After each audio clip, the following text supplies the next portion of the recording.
Have you ever paused to think about the numbers that define our economy?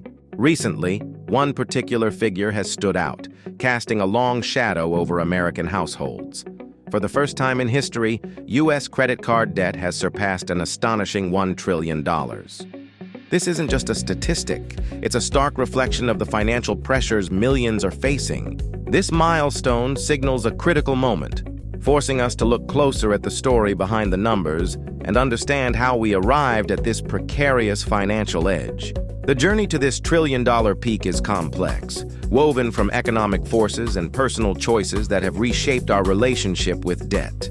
At the heart of this escalating debt are several powerful economic drivers.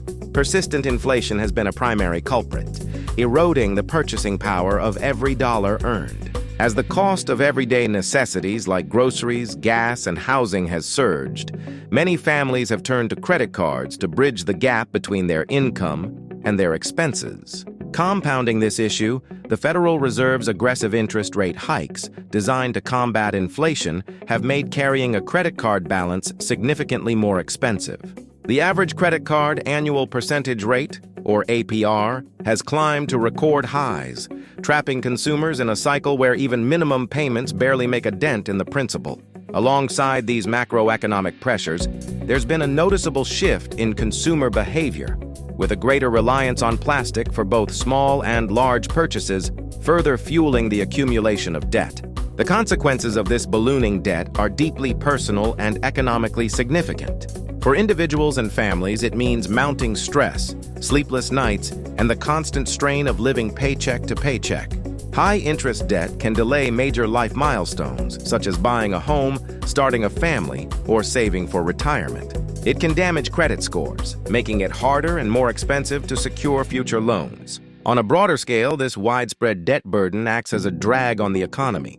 When a large portion of household income is diverted to servicing debt, it reduces consumer spending on other goods and services, which can slow down economic growth. Furthermore, a high level of consumer debt increases the risk of defaults, which could ripple through the financial system and create instability.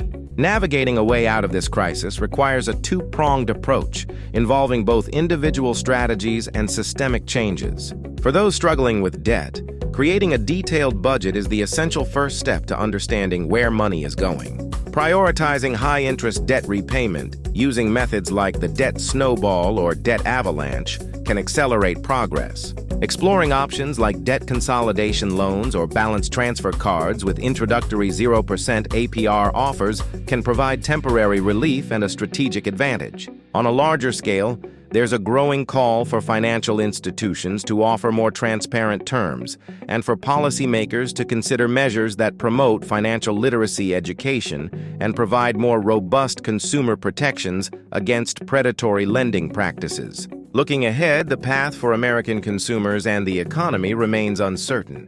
Current trends suggest that as long as inflation remains a concern and interest rates stay elevated, credit card balances are likely to continue their upward trend. The resilience of the consumer has been a key pillar supporting the economy, but that strength is being tested.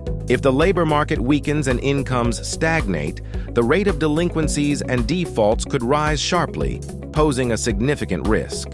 The trillion-dollar debt figure is more than a headline. It's a clear warning.